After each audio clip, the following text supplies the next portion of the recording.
Hello NN for your squad. Welcome to 1 minute preparation of physiology 2 mark question. Question number 86 out of 87. 86 questionல என்ன கேட்டிருக்காங்க அப்படினு பாத்தீங்கன்னா menstrual cycle.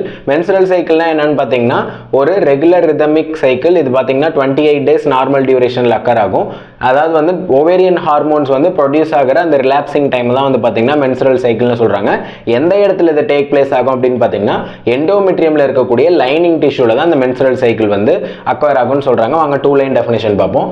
The menstrual cycle is a series of cyclic changes or cyclic changes நடக்குது எந்த இடத்துல அப்படினு பாத்தீங்கன்னா acquire in the endometrium liningல response of the ovarian hormone the ovarian hormone response ஆகி endometrium ஓட lining phaseல வந்து பாத்தீங்கன்னா ஒரு ரெகுலரா cyclic series hormonal changes நடந்ததுன்னா அதுக்கு பேர் தான் menstrual cycleனு சொல்றாங்க இது வந்து பாத்தீங்கன்னா normal duration 28 days once ranges between பாத்தீங்கன்னா 21 to 35 days னு சொல்றாங்க phases பாத்தீங்கன்னா டோட்டலா 4 phases of menstrual cycle இருக்கு phase 1 பாத்தீங்கன்னா menstrual phase phase 2 பாத்தீங்கன்னா proliferative phase phase 3 பாத்தீங்கன்னா ovulation phase phase 4 பாத்தீங்கன்னா secretory phase எப்படி ஞாபகம் வச்சுக்கோங்க அப்படினு பாத்தீங்கன்னா MPOS ஞாபகம் வச்சுக்கோங்க menstrual phase proliferative phase ovulation phase secretory phase ஞாபகம் வச்சுக்கோங்க இந்த ஒவ்வொரு ஃபேஸ்லயும் வந்து பாத்தீங்கன்னா ஒரு சில ஹார்மோன்ஸ் வந்து ரைஸ் ஆகும் வந்து பாத்தீங்கன்னா ஃபால் ஆகும் அது வந்து பிக் क्वेश्चंसல பாத்தீங்களா இப்போதைக்கு ஃபேசஸ்னு கேட்டாங்கன்னா menstrual proliferative அடுத்து பாத்தீங்கன்னா ovulation and secretory phase ன்னு just list down பண்ணீங்கன்னா போதும்